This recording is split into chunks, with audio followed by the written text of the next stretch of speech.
Mount Fuji, or Fujisan in Japanese, is the highest peak in the Fuji volcanic chain in central Japan and is the country's highest and most beautiful mountain. Almost perfectly round, its symmetrical form has long been celebrated in poetry and painting. The best known of these homages to this beautiful mountain can be found in the 8th century verses of Yamabe Akahito and the series of woodcuts, Views of Fuji by Hokusai at the turn of the 19th century. In this video, we're going to be taking a look at exploring Mount Fuji, a visitor's guide. Before we begin, make sure to subscribe to our YouTube channel for more awesome travel guides and make sure you hit the notification bell so that you know when we publish a new video. So let's cut to the chase. Tours to Mount Fuji. Mount Fuji and Hakone on one day. Mount Fuji is an absolute must when visiting Japan, but you'll find that the region has much to see beyond the mountain. This Mount Fuji and Hakone one-day bus tour takes travellers on a full-day tour to Mount Fuji, followed by a scenic boat ride on Lake Ashi and an aerial tram over Aokigahara Valley. The 11-hour tour includes an English-speaking guide and lunch.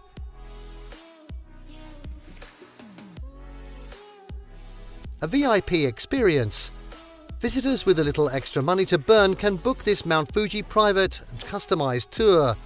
With the help of a private English-speaking guide, visitors can customize their own itinerary to make sure the experience is maximized.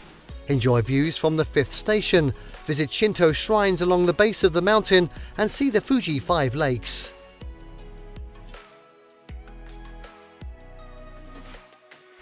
Mount Fuji facts and figures. Mount Fuji is a stratovolcano with a complex geological history spanning many millennia and a perfectly circular appearance. Its base has a diameter between 40 and 50 kilometers, while its summit stands 3,776 meters high and is capped by snow for several months of the year.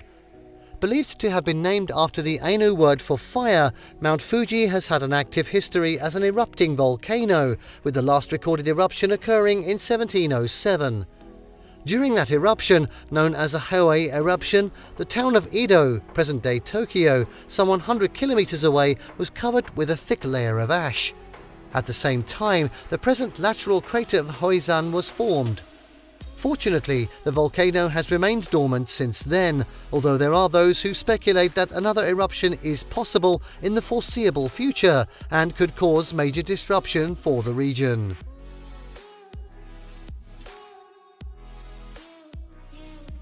Climbing Mount Fuji. With more than 300,000 visitors arriving each July and August to make the approximately 8-hour ascent, the crowds climbing Mount Fuji can at times seem a little daunting. Likewise, the roads leading to Mount Fuji are sometimes gridlocked too. This is especially true at sunrise at the summit, the reason the majority of Japanese visitors make the pilgrimage, an important rite of passage to be tackled at least once in a lifetime. An old Japanese saying states that only fools make the climb a second time. It has been a tradition that reputedly dates back to the 7th century, when the first monks began climbing the mountain. There are 4 routes up Mount Fuji, each divided into 10 stages of varying lengths, with the most popular being the Yoshida Trail.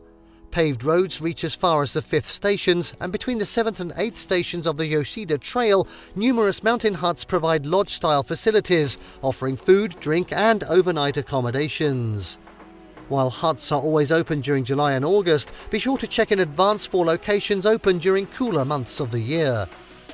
Most climbers start their ascent in the early afternoon from the 5th station so as to reach the 7th or 8th stations before nightfall, spending the night in a hut before making the final summit climb early the following morning. Once here, climbers rest, take a walk around the summit crater, before beginning their descent around midday, returning to base in the late afternoon. An increasingly popular variant is to make the ascent in one go, starting after 4 p.m. and reaching the summit at sunrise. This latter option also offers great views from the summit before clouds begin obstructing the view down into the valley, usually after 9 a.m, and ensures a chance of catching a glimpse of the famous Mount Fuji sunrise. Climbers intending to make the visit in a day like this need to be able to recognize the symptoms of altitude sickness and change plans accordingly, if need be. Another popular option is to take one of the frequent buses running from the foot of Mount Fuji to the 5th station and continue the climb. This effectively reduces much of the hard work required to make the ascent and allows the return trip to the summit to be done in one day. Alternatively, seasoned climbers and hikers may arrive in the quieter seasons of late spring and early fall to make their ascent, though the added dangers of snow and freezing temperatures do not make this the most recommended course of action. Those looking to avoid the crowds but still hike in safer conditions should aim for a weekday within the first few weeks of July. The beginning and end of the official climbing season are celebrated on July 1st and August 31st with solemn ceremonies. For a fast and easy way to get the 5th station from Tokyo, the Mount Fuji, Lake Ashi and bullet train day trip departs from the city and provides quintessential views of the mountain. After time spent exploring the shrines, souvenir shops and climbers at the Fuji Subaru 5th station, this narrated tour rounds out the experience with a boat ride across Lake Ashi and views of Fuji Hakone Izu National Park. At the end of the day, travellers catch a bullet train back to Tokyo.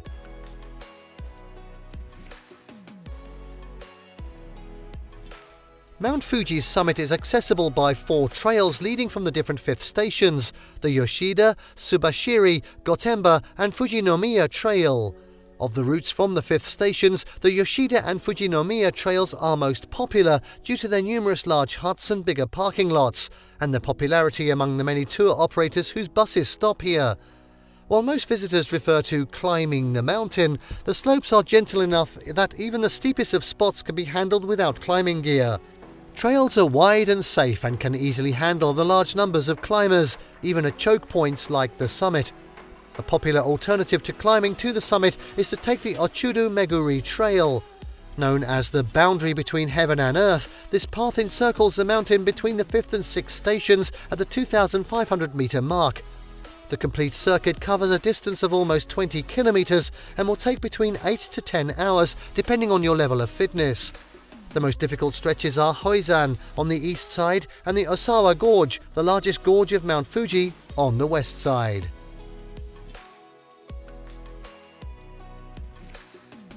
The Summit Crater. The crater rim trail around Mount Fuji's summit, Ohachi Meguri, takes in its 8 peaks. These include Kengamin Peak, the highest point in Japan.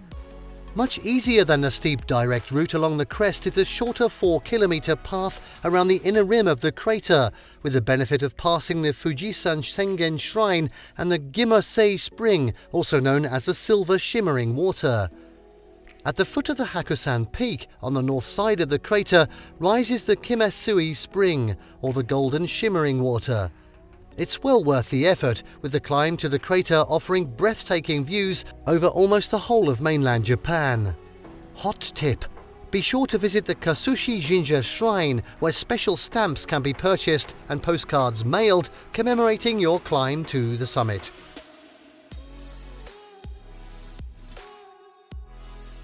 Fujiyoshida. Due to the increasing popularity among casual climbers, a group made up largely of tourists and day trippers, of simply wanting to say they've done Mount Fuji, a number of older shrines, huts and tea houses along the lower routes are once again becoming popular. These routes, such as the Old Maruyama Trail in the southern foothills, are often skipped over by those heading for the summit. From these different vantage points, you'll not only gain a better perspective of the long-standing cultural history of Mount Fuji, you'll also enjoy some great views up the mountain from the lower slopes. The city of Fujiyoshida serves as another good place from which to explore Mount Fuji's lower regions. In addition to its wonderful views of the mountain, it offers a number of interesting tourist attractions too.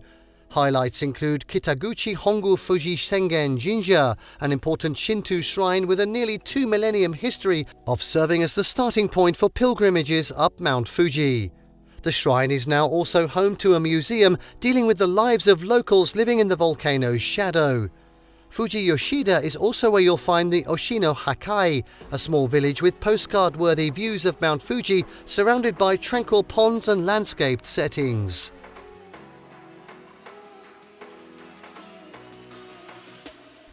Fuji Five Lakes.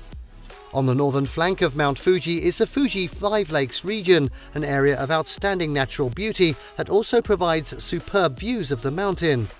The 5 lakes themselves, Lakes Shoji, Kawaguchi, Saiko, Yamanako and Mototsuko, are worth the journey and offer a number of fun activities, from fishing to kayaking or a pleasant trip aboard a pirate-themed cruise ship. Another attraction of note in the 5 lakes region is the Healing Village.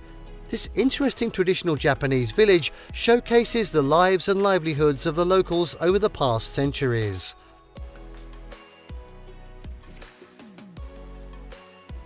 Lake Ashi. For a stunning watery environment with great views of Mount Fuji, Lake Ashi, roughly 50 kilometers southeast of the summit, is a popular day trip from Tokyo. It is reputedly one of the most beautiful bodies of water in the world. Bordering all sides of this 8-kilometer lake are mountains and lush forested landscapes. Popular activities at Lake Ashi include scenic boat rides, staying at nearby resorts, and simply enjoying the views out and over the water.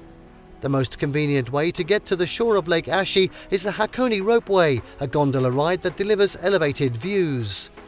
For a full-day adventure and healthy taste of Mount Fuji landscapes, the Mount Fuji, Lake Ashi and bullet train day trip from Tokyo takes care of all the logistics of visiting Lake Ashi and the 5th station of Mount Fuji in a single day, and concludes with a bullet train ride back to the city. Note that the colder months of the year tend to have the best view of the mountain backdropping the lake.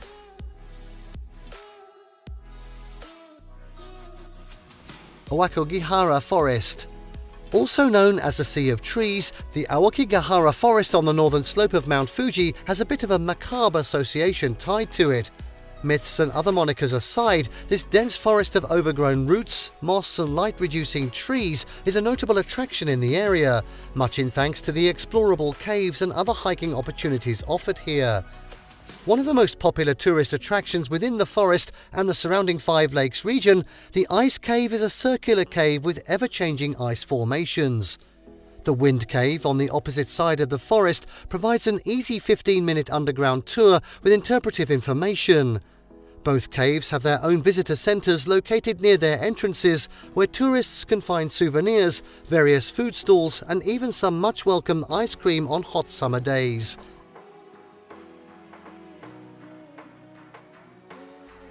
Best time to visit Mount Fuji. While Japan is a great destination to visit year-round, its most famous landmark can be rather fickle depending on the time of year. The mountain, which stands at a staggering 3,776 meters, is best viewed on a clear day, so the time of year matters when it comes to the best viewing and visiting of Mount Fuji. December and January are the best times to view the mountain, as the weather is the clearest and views are unfettered by clouds. This is not, however, the best time to climb Mount Fuji. For that, July, August and September are best. In fact, these are the only times to climb the mountain because that is when the trails are open. And there you have the visitor's guide to exploring Mount Fuji. Did you like what you saw? Let us know in the comments down below. Share this video with your friends and don't forget to subscribe to our channel for more fantastic travel guides. See you next time.